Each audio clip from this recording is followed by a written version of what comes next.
Desa Wuluhan berada di lembah tersembunyi di kaki Bukit Kendit, jalur masuknya sempit dan berliku, melewati sawah tua dan jembatan bambu yang sudah mulai rapuh, pohon-pohon randu menjulang di kiri kanan jalan, batangnya dipenuhi luka seperti pernah ditebas-tebas dengan parang, dan suara angin di desa itu tidak sama seperti di tempat lain, seolah membawa sesuatu yang tak kasat mata namun terasa di tengkuk.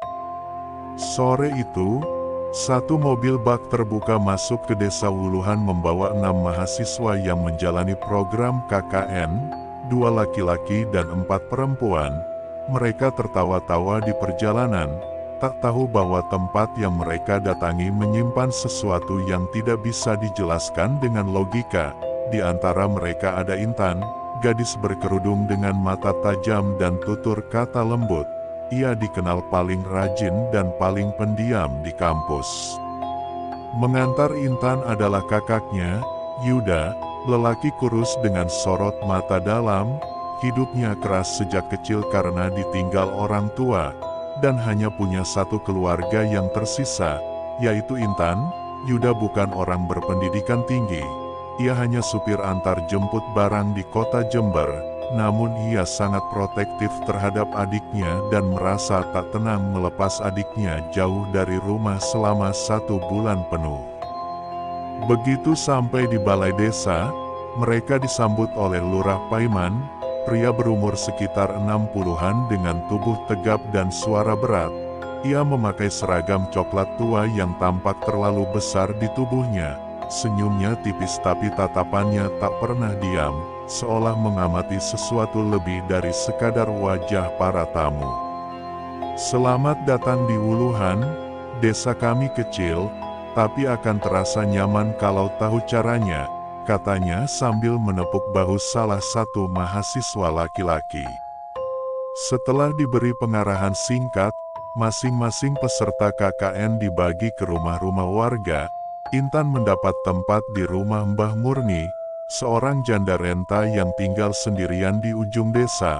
Rumahnya berada di dekat kebun kopi tua yang jarang dijamah. Konon pernah ada kebakaran kecil di area itu tapi tak pernah dijelaskan penyebabnya. Malam pun turun perlahan, suara kodok dari sawah mulai terdengar bersahutan. Yuda memutuskan untuk menginap semalam saja sebelum kembali bekerja besok pagi. Ia diberi tempat oleh Pak Kaslan, tetua desa yang dikenal tertutup tapi ramah jika diajak bicara. Rumah Pak Kaslan berada tak jauh dari surau tua, bangunannya lawas dengan pintu kayu yang sudah lapuk dimakan rayap. Di warung kopi dekat lapangan, beberapa warga terlihat berbisik saat melihat kedatangan Yuda.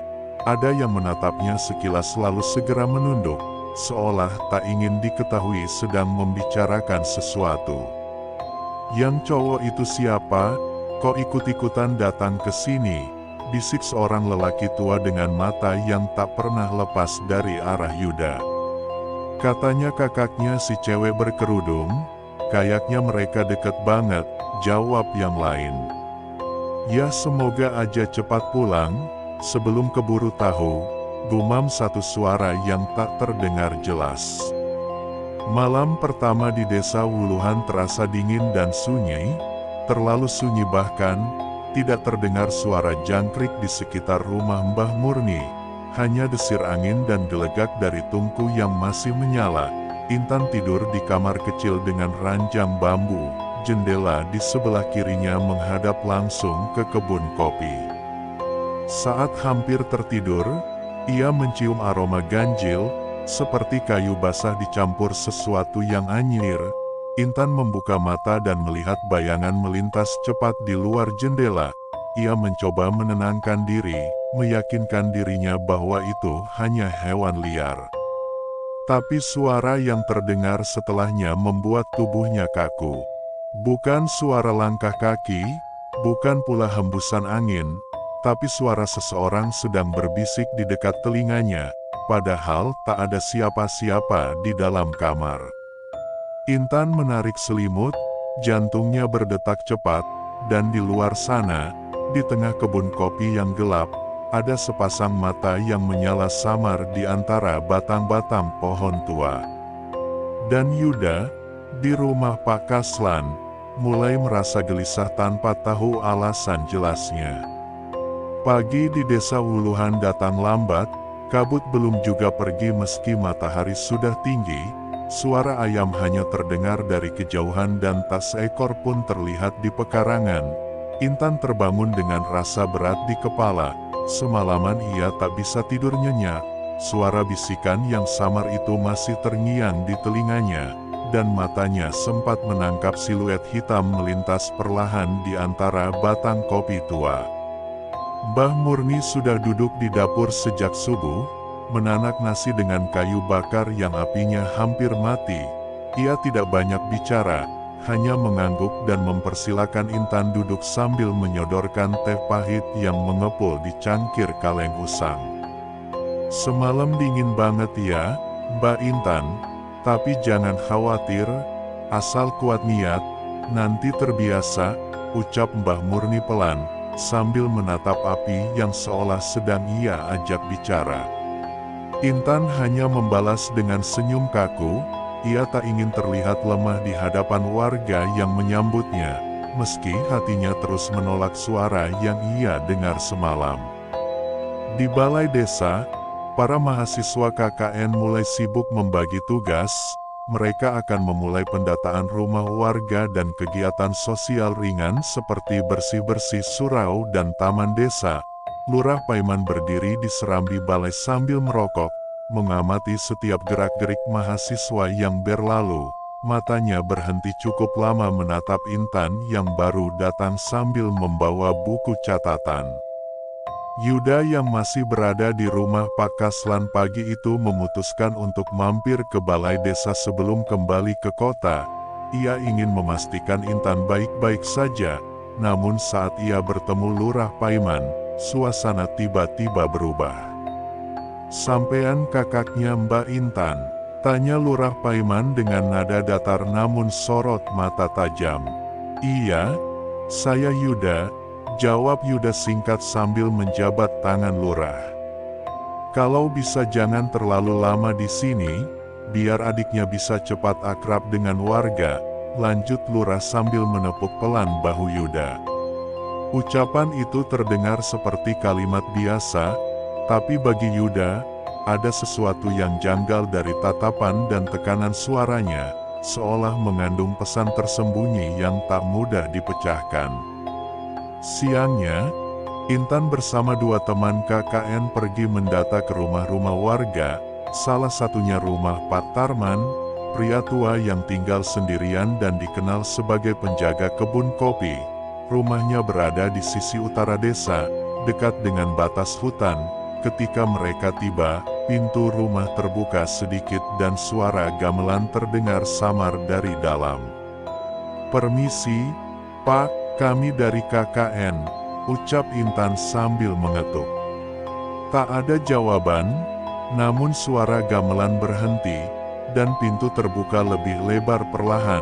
Muncul sosok Pak Tarman dengan wajah kotor penuh debu dan mata merah yang menatap kosong ke arah mereka. "Kalian dari kota ya? Jangan sembarangan jalan ke arah timur, di situ tempatnya.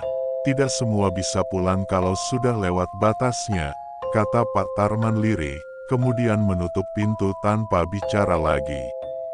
Kalimat itu membuat Intan tercekat, dan ketika mereka menoleh ke arah timur, mereka baru sadar bahwa jalur setapak kecil yang dipenuhi ilalang memang seperti mengundang langkah untuk masuk, meski suasananya tidak biasa. Malamnya, Yuda bersiap pulang ke kota, namun entah kenapa, ia merasa berat meninggalkan desa itu. Ada dorongan dari dalam hati untuk bertahan lebih lama. Ia lalu berpamitan ke Pak Kaslan, namun sebelum ia keluar, Pak Kaslan memanggilnya pelan. "Nak Yuda, kalau niatmu menjaga adikmu tulus, jangan pergi dulu, ada sesuatu yang akan segera terjadi di desa ini," ucapnya sambil menatap ke arah jendela, ke arah surau tua yang mulai diselimuti kabut pekat. Yuda hanya diam, dan dari arah surau, terdengar suara lonceng kecil yang berdenting 1 kali. Meskipun tidak ada orang di sana, dan suara ayam pun masih belum terdengar sejak subuh tadi. Di rumah Mbah Murni, Intan kembali gelisah, dan kali ini, bayangan hitam itu bukan hanya melintas, tapi berdiri diam menatapnya dari luar jendela, tak bergerak, seolah menunggu sesuatu. Hari ketiga di desa Wuluhan dimulai dengan langit kelabu dan embun yang menggantung lebih tebal dari biasanya. Rerumputan di jalan setapak tampak basah padahal hujan belum turun semalaman. Suasana desa seperti diselimuti sesuatu yang tak terlihat namun bisa dirasakan. Udara lebih berat, bau tanah lebih pekat, dan suara ayam masih belum terdengar sejak hari pertama. Yuda memutuskan untuk menunda kepulangannya. Ia berdalih masih ingin meninjau kegiatan adiknya. Namun dalam hati ia tahu, ada firasat yang belum bisa ia abaikan. Apalagi setelah ucapan Pak Kaslan semalam, yang seolah memberi peringatan tanpa penjelasan. Intan sendiri mulai merasakan perubahan yang sulit ia ceritakan kepada teman-temannya. Ia merasa diawasi setiap kali melewati kebun kopi. Bahkan siang hari pun bayangan itu tetap terlihat berdiri di ujung batang pohon tua. Diam, tak bergeming, hanya menatap dari kejauhan dengan sepasang mata gelap yang membuat lehernya terasa dingin. Pada sore harinya, Intan kembali mengunjungi rumah Pak Tarman untuk melanjutkan pendataan. Kali ini bersama Yuda yang memaksa ikut serta. Namun rumah itu terlihat kosong, pintu terbuka sedikit, dan suara gamelan yang kemarin terdengar tak lagi ada, hanya suara lalat berdengung dan bau anyir seperti daging busuk yang sangat kuat di ambang pintu.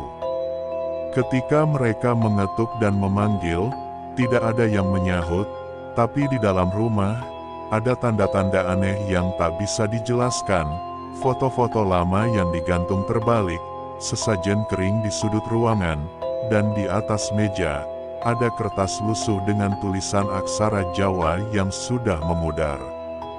Yuda memandangi tulisan itu dengan dahi berkerut, namun sebelum sempat menyentuhnya, suara dari arah belakang rumah membuat mereka berdua tersentak, seperti suara ranting patah disertai dengusan berat dari makhluk besar.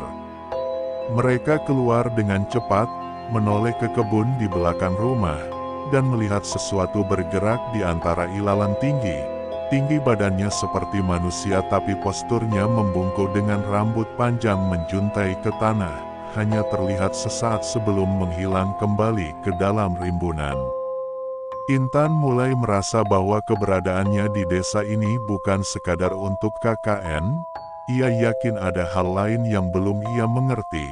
Dan Mbah Murni malam itu mulai menunjukkan sikap yang berbeda, tatapannya kosong saat menatap Intan, dan bibirnya berkomat kamit seperti membaca sesuatu. "Mbak Intan, kalau malam jangan buka jendela, jangan jawab kalau ada yang manggil dari luar, apalagi kalau suaranya mirip orang yang dikenal," ucap Mbah Murni sambil mematikan lampu dapur lebih awal dari biasanya. Sementara itu, di balai desa, Lurah Paiman terlihat berbicara serius dengan 2 orang warga yang tidak dikenal oleh mahasiswa KKN. Mereka datang malam hari dengan pakaian serba hitam, dan membawa sesuatu yang dibungkus kain merah tua. Pembicaraan mereka pelan, tapi tangan Lurah menunjuk ke arah rumah Mbah Murni beberapa kali. Yuda malam itu tak bisa tidur. Ia duduk di beranda rumah Pak Kaslan sambil memperhatikan arah surau tua yang seperti diliputi kabut. Dari kejauhan, ia melihat seseorang berdiri di depan surau, diam tak bergerak, mengenakan pakaian seperti lurah tapi dengan wajah yang tak bisa dikenali. Matanya menyala samar seperti bara api. Ia beranjak berdiri, namun Pak Kaslan menahan lengannya, dan berkata pelan, "Jangan dekati yang di sana, kalau kamu ingin adikmu selamat, tetap dekat dan jangan percaya suara-suara di malam hari."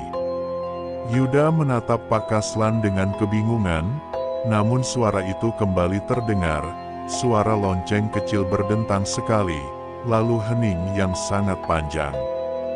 Dan dari balik tirai kamarnya, Intan melihat jendela itu terbuka sedikit, padahal ia sudah menutupnya rapat sebelum tidur, dan suara lirih dari luar kembali memanggil namanya, kali ini menggunakan suara almarhum ibunya. Langit malam di desa Wuluhan kini tak lagi memantulkan cahaya bulan, seperti ada lapisan kabut tipis yang menggantung permanen di atas pohon-pohon kopi, menciptakan bayangan gelap yang menempel di tanah. Rumah-rumah penduduk tertutup rapat setelah maghrib, tak ada anak-anak bermain di luar, bahkan suara televisi pun nyaris tak terdengar. Desa itu berubah dalam diam. Yuda mulai sering berkeliling sendirian, bukan untuk mengawasi adiknya, tapi karena ada dorongan kuat dari dalam pikirannya yang tak bisa dijelaskan. Ia ingin tahu kenapa desa ini terasa salah. Ia ingin tahu kenapa hampir semua warga menolak menjawab ketika ia menanyakan tentang sejarah desa atau tempat-tempat yang dianggap keramat. Suatu pagi, ia mendatangi Pak Kaslan yang sedang membersihkan halaman dengan sapu lidi. Yuda bertanya pelan, apakah benar ada yang tinggal di sekitar kebun kopi sebelah timur, dan apakah dulu pernah terjadi sesuatu di sana? Pak Kaslan terdiam lama, sorot matanya tidak menunjuk arah tertentu, namun mulutnya bergumam lirih seperti sedang membaca sesuatu yang pernah ia hafalkan. Kalau kau lihat mata itu, jangan jawab. Kalau kau dengar suara itu, jangan ikut, karena yang dipanggil namanya akan hilang dari ingatan orang-orang, seperti Darto, seperti Painem, seperti Sulastri, yang rumahnya dulu di sebelah kebun itu tapi sekarang tak seorang pun ingat mereka pernah tinggal di sini. Yuda bingung. Ia belum pernah mendengar nama-nama itu disebut sebelumnya, bahkan oleh warga yang ia temui di warung atau balai desa. Namun Pak Kaslan bersikeras bahwa nama-nama itu adalah yang dulu pernah datang seperti Intan dan teman-temannya, tapi tak pernah pulang. Di rumah Mbah Murni, Intan mulai mengalami sesuatu yang lebih dari sekadar gangguan kecil. Ia kini sering melihat satu titik hitam di pojok kamar, selalu muncul menjelang pukul 2 dini hari. Kadang titik itu bergerak, kadang hanya diam, tapi tak pernah benar-benar hilang. Suatu malam, saat ia menyalakan lampu, titik itu seolah berubah menjadi sosok samar berbentuk perempuan tua. Rambutnya panjang menyentuh lantai, dan kakinya tidak menyentuh tanah. Intan sempat ingin berteriak, namun tak satu pun suara keluar dari mulutnya, dan ketika ia memalingkan wajah, sosok itu menghilang dalam kedipan, hanya menyisakan bau anyir yang begitu kental dan dingin di sekujur tubuhnya. Esok paginya, ia menceritakan semua pada Yuda, dan Yuda dengan raut serius memintanya untuk tidak lagi tidur sendiri di rumah Mbah Murni. Namun Intan ragu, karena tugas KKN-nya mengharuskannya tinggal bersama warga, dan ia tidak ingin dicap pengecut oleh teman-temannya. Sore itu, Yuda memutuskan untuk berjalan ke arah timur, melewati batas desa yang tak bertanda namun diyakini sebagai jalur tak kasat mata, jalan setapak yang hanya muncul saat menjelang petang, ketika bayangan pohon menyentuh tanah di sudut tertentu. Di sana, ia menemukan gubuk tua beratap ijuk yang nyaris runtuh. Di depan pintunya tergantung kaleng bekas berisi tulang-tulang kecil dan rambut yang diikat menjadi simpul. Di dalamnya ada bau hangus bercampur amis dan di salah satu sudut, ada papan kayu yang tertulis nama-nama samar, Darto, Painem, Sulastri, dan Intan. Yuda tersentak, tangannya gemetar, napasnya tertahan, dan suara dari belakangnya mulai terdengar, seperti orang berjalan di atas daun kering namun tak satu pun kaki terlihat.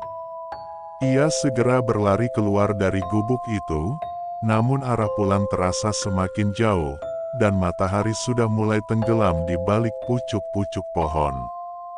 Di waktu yang hampir sama, Intan di rumah Mbah Murni mendengar suara orang menggedor jendela dengan keras, dan ketika ia mengintip, ia melihat wajah Yuda dalam kondisi luka dan berdarah. Namun suara dari dalam dirinya berkata, "Itu bukan kakakmu, jangan buka, jangan buka, jangan buka." Malam itu hujan turun meski langit tak menampakkan awan sejak siang.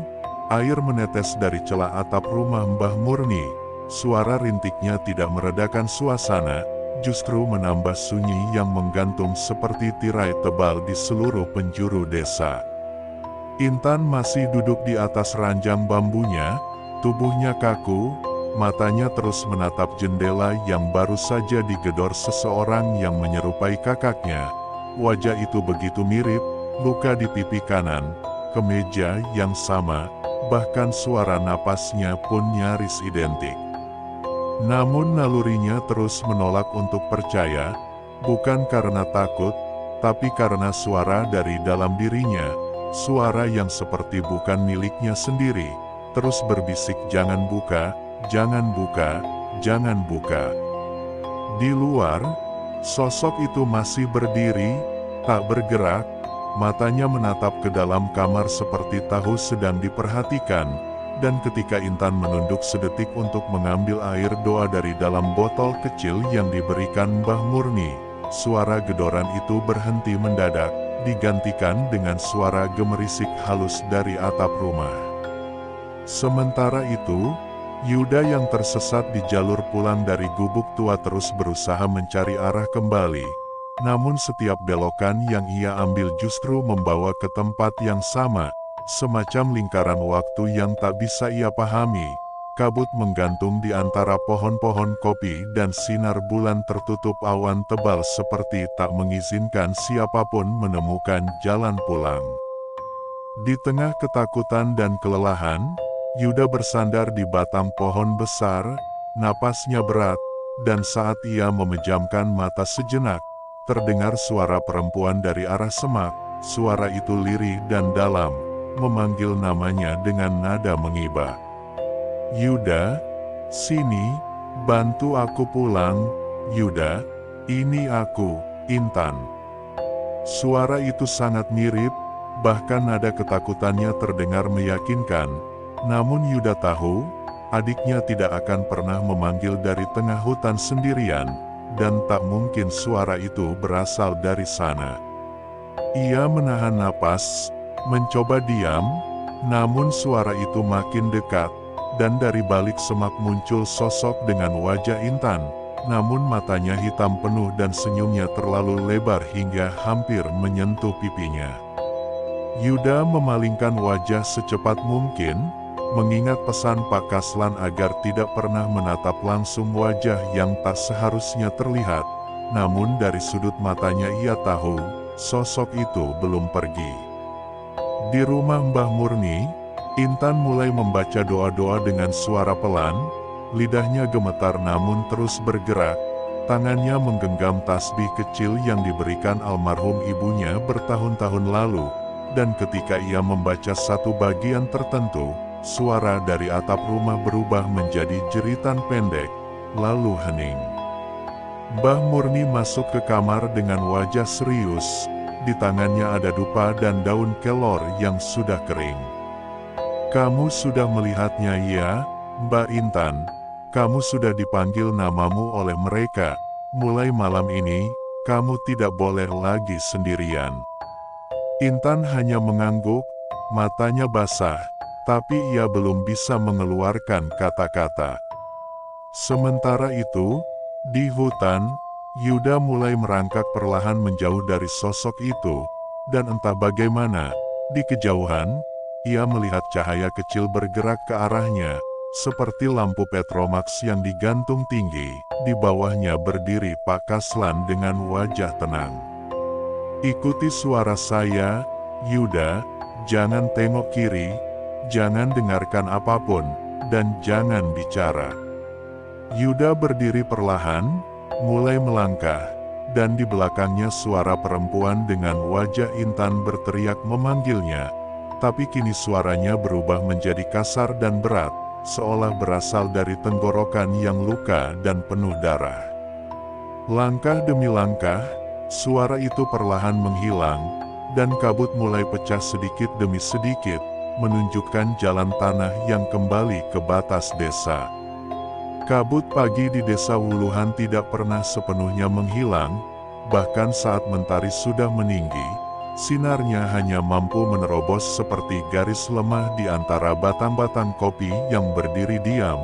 Hari itu desa terasa lebih sepi dari sebelumnya, tidak ada warga yang membuka warung, suara ayam tetap absen, dan bahkan balai desa tertutup rapat tanpa suara aktivitas apapun di dalamnya.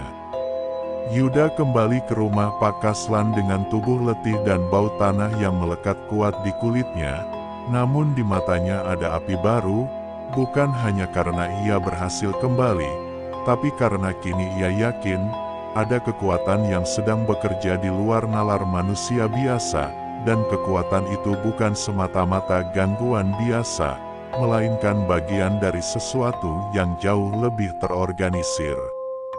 Intan tidak bisa tidur semalaman, ia kini tinggal sementara di rumah Pak Kaslan atas permintaan Mbah Murni. Malam sebelumnya setelah suara gedoran itu hilang, ia mendapati tulisan samar di kaca jendela, seperti ditulis dari luar menggunakan ujung kuku atau tulang, hanya satu kata yang terbaca jelas, "Giliranku." Pagi itu, Mbah Murni datang membawa bungkusan kain putih. Di dalamnya ada 3 buah akar kering, serpihan tulang kecil, dan benang merah yang diikat 3 simpul. Wajahnya pucat dan suaranya bergetar ketika berkata bahwa itu adalah panggilan dari penghuni surau tua. Kalau nama sampean sudah ditulis, mereka akan menunggu sampai 3 malam, dan kalau tak ada pelindung, maka bayangan sampean akan dibawa, dan hanya bayangan yang akan dibalik pulang, katanya lirih sambil menatap tanah. Yuda bingung, ia bertanya siapa mereka yang dimaksud, dan Mbah Murni hanya menjawab dengan satu kata, "Pembawa daftar." Petang harinya, Yuda mengajak Intan dan Pak Kaslan untuk melihat surau tua yang konon selalu ditutup sejak maghrib. Mereka berjalan lewat jalur sempit di antara pagar bambu dan pohon turi tua yang menjuntai. Di depan surau, pintunya terlihat terbuka sedikit, namun tak ada suara apapun dari dalam. Ketika mereka masuk, udara di dalam surau seperti beku, lebih dingin dari udara luar, dan bau kayu tua bercampur kemenyan menyelimuti ruangan. Tidak ada sajadah, tidak ada kitab, hanya sebuah peti kecil di sudut ruangan dengan 4 lilin menyala mengelilinginya. Di atas peti itu terdapat kertas daun lontar dengan 5 nama tergores samar, 2 di antaranya adalah nama yang pernah disebut Pak Kaslan, 1 lagi adalah nama Intan, dan 1 nama lagi, Yuda. Pak Kaslan langsung menutup peti itu dan menyuruh mereka keluar. Wajahnya pucat dan tangannya bergetar. "Itu bukan surau biasa, Nak. Tempat ini dulu tempat penukaran. Warga lama yang ingin bertukar umur, kekayaan, atau kuasa, harus menaruh nama di sana dan menunggu giliran dipilih." Yuda menarik napas panjang, mencoba menenangkan dirinya, namun tiba-tiba dari dalam surau terdengar suara napas berat. Sangat pelan namun terasa dekat, seperti ada sesuatu yang berdiri sangat dekat di belakang mereka. Mereka menoleh, tapi tak ada siapa-siapa, hanya lilin di atas peti yang padam satu demi satu, dan di tembok surau perlahan muncul guratan baru, bukan nama, melainkan gambar wajah perempuan dengan mata kosong dan mulut menjulur panjang. Intan menjerit pelan, tubuhnya limbung, dan di belakangnya, daun pintu surau tertutup sendiri perlahan dengan bunyi decitan yang memanjang seperti sengaja ditahan. Yuda meraih tangan adiknya dan berlari, namun dari balik surau, terdengar suara yang tak akan mereka lupakan, suara yang menyerupai tawa tapi terdengar seperti kayu patah, diseret, dan digeret bersama dengan napas yang sudah tidak berasal dari tubuh manusia.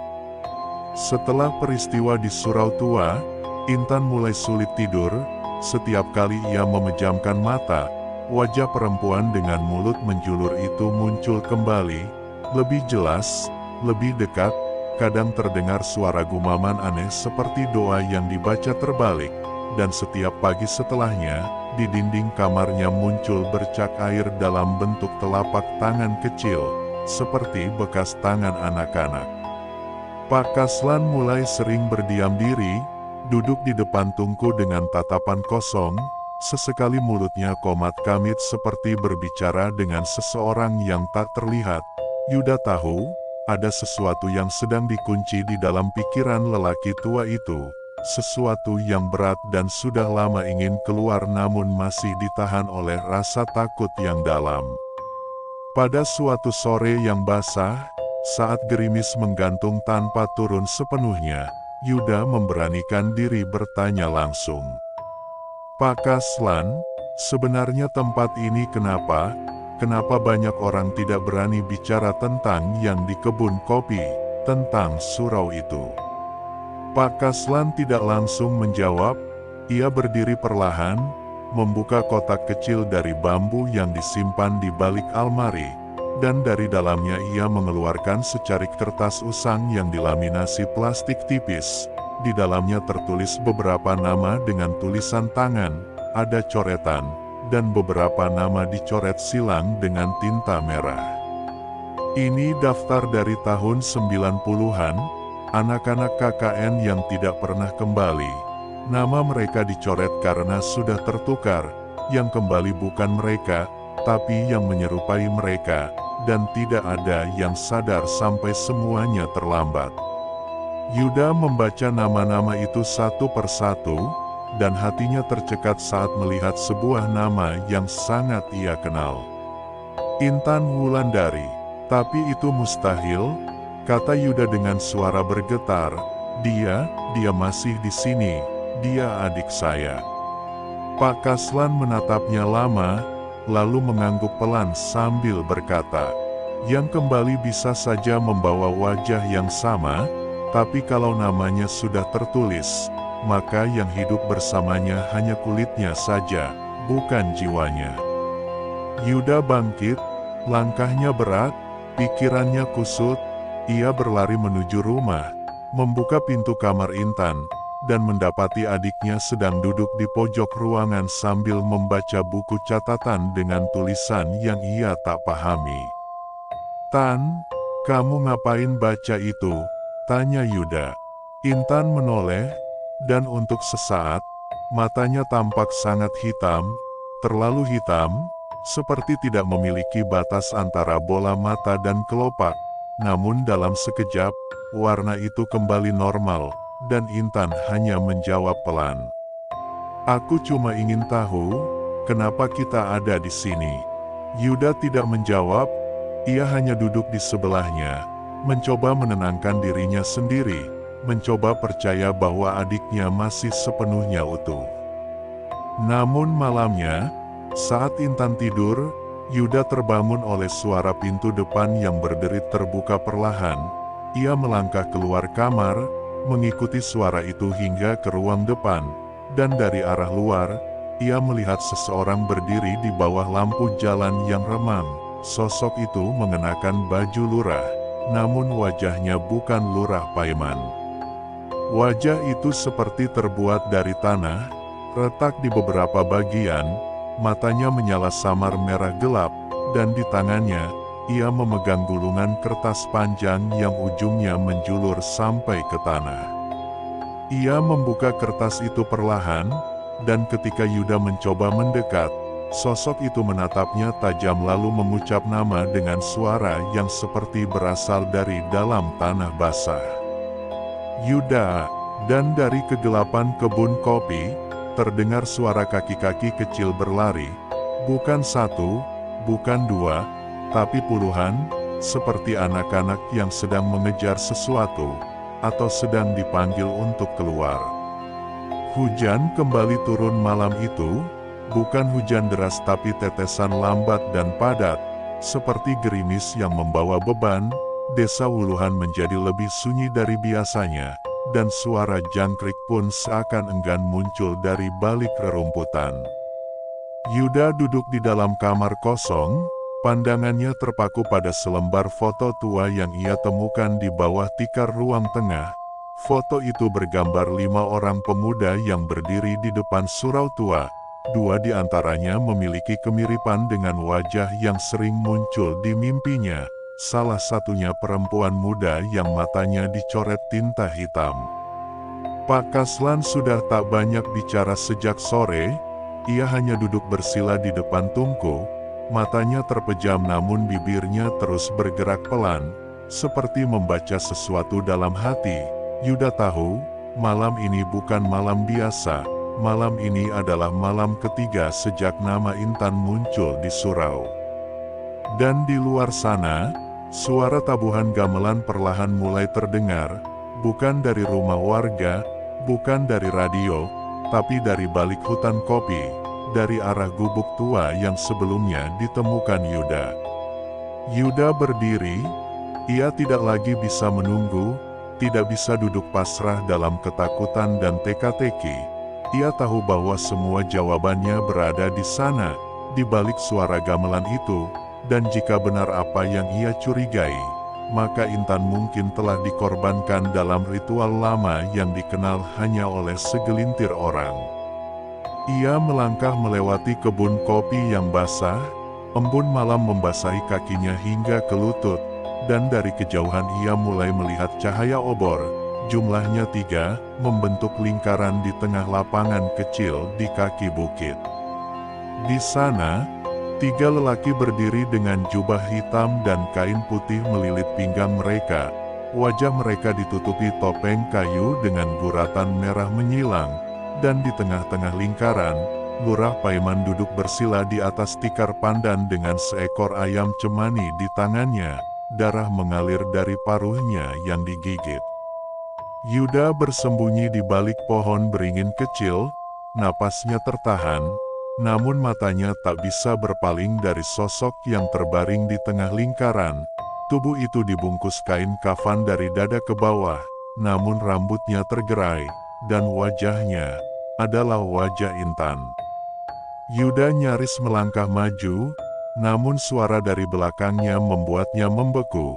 Suara Pak Kaslan yang pelan namun tegas. "Kalau kamu masuk ke sana, kamu tidak akan bisa kembali sebagai dirimu sendiri, dan mereka akan memastikan kau tidak sempat bicara." Namun Yuda sudah tak ingin mendengar, hatinya terlanjur terbakar. Ia meraih belati kecil warisan bapaknya yang selama ini ia bawa, dan dengan langkah mantap ia maju ke dalam lingkaran tanpa bicara. Ketiga dukun segera berdiri. Tubuh mereka tegap dan mata mereka menyala aneh di balik topeng. Namun Yuda tidak gentar, tangannya gemetar tapi matanya tidak berkedip, dan dari bibirnya keluar satu kalimat yang membuat semuanya diam sejenak. "Kalau memang harus ada yang ditumbalkan, kenapa tidak aku saja? Kenapa kalian harus menyentuh darah keluargaku?" Lurah Paiman berdiri. Suaranya berat dan tidak lagi seperti manusia. "Kau datang terlambat, waktunya sudah ditetapkan, namanya sudah dibacakan, jiwanya sudah diambil." Namun Yuda tidak mundur, ia melangkah masuk ke dalam lingkaran, dan ketika salah satu dukun menyerangnya dengan keris kecil, Yuda berhasil menangkis dan menebas tangannya dengan belati yang dibawanya. Darah mengalir di tanah, dan suara gamelan berhenti mendadak seperti dipotong. Pak Kaslan dari kejauhan membaca doa-doa dengan suara keras, dan tanah mulai bergetar. Angin berputar di atas kepala mereka seperti pusaran kecil, dan satu persatu api obor padam sendiri ditiup angin yang tak terasa. Malam itu, suara dari dalam tanah ikut berbicara, bukan bahasa manusia, namun mereka yang ada di sana mengerti. bahwa satu aturan telah dilanggar, dan darah yang mengalir bukan darah yang tertulis dalam perjanjian. Angin malam itu berubah arah, dari semilir menjadi berputar, dari berputar menjadi menekan seperti beban di dada. Obor terakhir padam seketika, dan aroma daging hangus menyebar cepat meski tak ada api yang menyala. Tanah di bawah lingkaran mulai retak halus, dari celahnya keluar uap tipis yang membawa suara pelan seperti napas yang terlalu lama ditahan. Yuda berdiri tegak meski tubuhnya gemetar. Belatinya masih meneteskan darah dari pergelangan tangan dukun pertama yang tadi berhasil ia lukai. Lurah Paiman menunduk pelan, kemudian membuka topengnya perlahan. Wajah di baliknya bukan wajah manusia lagi. Kulitnya mengelupas di bagian pipi, matanya merah terang seperti bara dalam tungku, dan suaranya berubah menjadi berat, seperti berasal dari rongga dada yang dipenuhi pasir dan tanah basah. Kau telah melawan urutan, telah membatalkan perjanjian yang dibangun sejak 30 tahun lalu, kau tak bisa begitu saja mengambilnya kembali. Namun Yuda tidak menjawab, ia menatap tubuh Intan yang tergeletak di tengah lingkaran, napasnya masih ada, perlahan, namun denyut nadi di lehernya sangat lemah, seakan jiwanya menggantung di antara dua dunia, dan tubuhnya mulai berubah dingin. Pak Kaslan mulai membaca doa lebih kencang, kakinya menggurat tanah dengan ujung kayu runcing, membentuk pola-pola yang disebutnya pengurung arwah, dan dari balik pohon kopi, suara-suara mulai terdengar, suara kaki tanpa alas berlari di tanah basah. Suara bisikan anak-anak yang mengulang satu nama terus-menerus. Yuda, Yuda, Yuda. Suara itu makin banyak, makin cepat, dan dari balik kabut muncul sosok-sosok kecil tanpa wajah. Tubuh mereka seperti anak-anak umur 6 atau 7 tahun, namun tanpa mata, tanpa hidung, hanya mulut menganga dengan lidah menjulur keluar. Mereka berlari mengelilingi lingkaran, tidak menyentuh siapapun, namun tanah di dalam pusaran mulai tenggelam sedikit demi sedikit, dan dari kedalaman itu muncul tangan-tangan kering yang mencoba meraih kaki siapapun yang berdiri di dalamnya. Salah satu dukun yang masih memakai topeng mencoba lari, namun terjatuh sebelum keluar dari lingkaran. Tangan-tangan itu mencengkeram kakinya dan menariknya ke dalam retakan tanah. Tubuhnya masuk perlahan namun pasti, sambil berteriak dalam bahasa yang tidak dikenal. Lurah Paiman berdiri di depan Yuda, wajahnya kini pecah di beberapa bagian, memperlihatkan daging hitam di bawah kulitnya, dan dari mulutnya keluar asap putih yang berbentuk wajah perempuan tua yang menangis. Ini bukan urusanmu sendiri, pemuda, ini hutang warisan yang kau injak-injak. Yuda mengangkat belatinya lagi, namun sebelum ia menyerang, sosok Mbah Murni muncul dari balik pepohonan, tubuhnya tertutup selendang hijau, dan di tangannya ada kendi tanah yang tertutup rapat. Ia berjalan perlahan, namun setiap langkahnya memadamkan satu suara anak-anak yang berlarian. Ia berkata pada Yuda, kalau kau ingin ambil adikmu kembali, kau harus isi kendi ini dengan darah 3 yang tersisa. Yuda menatap Mbah Murni, lalu menatap lurah dan 2 dukun lainnya yang kini berdiri saling berjaga. Udara terasa semakin berat, waktu seperti berhenti, dan pilihan hanya 2, menyerah dan kehilangan Intan untuk selamanya, atau membunuh 3 orang yang telah menyerahkan jiwanya pada perjanjian paling tua yang dikenal Desa Wuluhan. Yuda berdiri di tengah lingkaran yang retak, di bawah kakinya tanah telah menganga seperti mulut lapar yang menunggu tumbal. Tubuh Intan semakin dingin dan pucat, napasnya tinggal nyaris tak terdengar. Mbah Murni mendekatkan kendi ke arah Yuda. Kamu hanya punya 1 waktu sampai bayangannya benar-benar ditarik. Isi kendi ini dengan darah mereka, atau kau akan hidup bersama tubuh tanpa jiwa. Yuda menggenggam belati dengan tangan kiri, tangannya kanan menggenggam kendi yang terasa berat seperti batu. Namun ia tahu benda itu kosong dan menunggu isi yang tak bisa diambil sembarang. Dua dukun berdiri di sisi kanan dan kiri Lurah Paiman. Satu di antaranya sudah tak memakai topeng, wajahnya muda namun tatapannya kosong, seperti boneka yang ditinggalkan arwahnya. Yang satu lagi mulai menggoyangkan keris kecil di tangannya, namun tubuhnya gemetar, seolah sadar bahwa mereka bukan lagi pengendali malam ini. Yuda menatap Lurah Paiman, lalu menggerakkan kakinya pelan, mengitari mereka seperti menunggu celah. Udara terasa seperti minyak, berat dan siap terbakar jika tersentuh api. Pak Kaslan dari kejauhan mulai membaca ayat-ayat keras, suaranya menggema, dan dari balik semak muncul cahaya kecil seperti kunang-kunang namun berwarna merah menyala. Ratusan jumlahnya, mereka terbang mengelilingi area ritual dan setiap kali bersinggungan dengan kulit para pelaku pesugihan, muncul luka bakar kecil. Dukun pertama melompat ke arah Yuda dengan keris di tangan, namun Yuda menghindar cepat, membalik tubuh dan menggoreskan belati ke lengan pria itu. Darah muncrat dan mengenai kendi. Mbah Murni dengan sigap membuka tutup kendi. Darah itu masuk dengan suara gemuruh kecil, seperti air mendidih di atas batu panas. Satu nama, satu darah. Dukun itu terjatuh dan menggeliat, tubuhnya meleleh perlahan seperti lilin yang dibakar dari dalam. Dari mulutnya keluar suara tangisan anak-anak yang membuat malam semakin terbelah.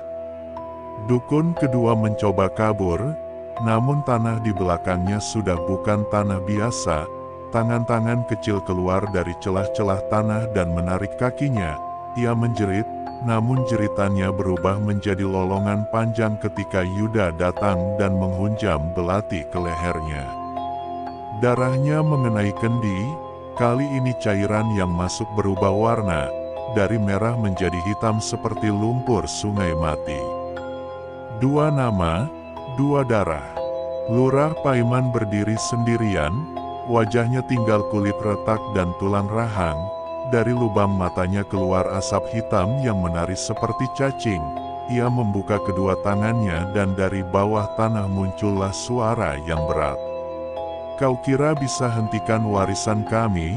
Darah kami lebih dulu ditumpahkan untuk pesugihan ini. Kau hanya serpih waktu yang belum habis.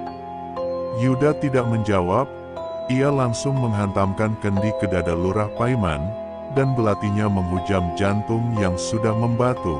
Tubuh itu jatuh ke tanah dan meledak seperti tanah kering ditimpa hujan pertama.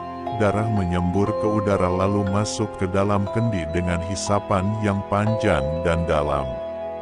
Tiga nama, tiga darah. Kendi itu kini bergetar di tangan Mbah Murni.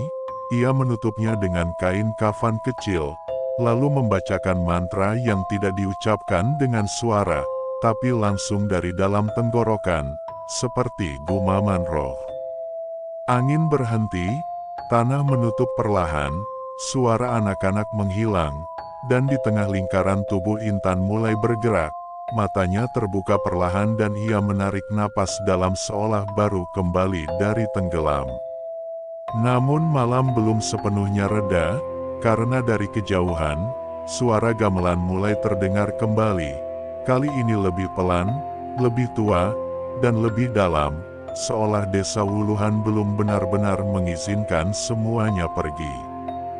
Malam belum selesai, meski tubuh Intan telah bergerak, meski tiga darah telah tertuang dalam kendi warisan, dan meski tanah sudah kembali tenang, ada sesuatu yang belum pulang, dan ada sesuatu yang belum dilepaskan. Mbah Murni duduk bersila di tengah lingkaran tanah yang telah surut, kendi ia letakkan di hadapannya, ditutup rapat dengan kain kafan putih yang kini basah oleh embun.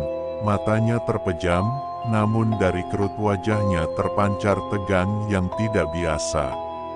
Pak Kaslan mendekat pelan, tangan kanannya membawa dupa yang masih menyala. dan dari mulutnya keluar gumaman yang tak berirama, seperti doa yang tidak ditujukan kepada Tuhan, melainkan kepada penjaga tanah yang tidak pernah tidur. Yuda duduk di samping tubuh Intan yang kini terbaring lemah, namun hangat, napasnya sudah lebih stabil, namun matanya belum terbuka, kulitnya mulai memucat, bukan karena kehilangan darah, tapi karena kehilangan sesuatu yang hanya bisa dipulihkan oleh sesuatu yang tak terlihat. Angin berputar pelan, lalu berhenti, lalu diam, dan dari arah kebun kopi terdengar suara langkah satu-satu, pelan, berat, seperti seseorang yang berjalan sambil menyeret rantai dari kaki yang terluka.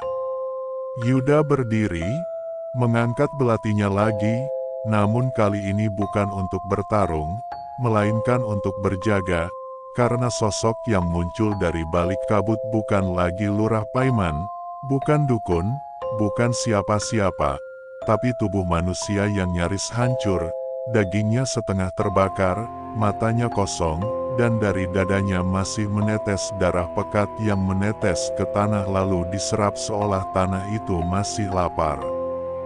Dia, itu yang dulu pertama ditumbalkan, kata Mbah Murni dengan suara serak, ruhnya tidak pernah dikembalikan dengan utuh, dan kini ia datang untuk menagih sesuatu. Sosok itu tidak berbicara, hanya berdiri, mengangkat tangannya yang hancur, dan menunjuk ke kendi yang masih diam di depan Mbah Murni. Tangannya gemetar, dan dari jari-jarinya menetes darah yang menguap sebelum menyentuh tanah. Pak Kaslan maju, membuka kendi perlahan, dan uap hitam menyembur pelan dari dalamnya. Bukan asap biasa, tapi seperti roh yang ditahan terlalu lama.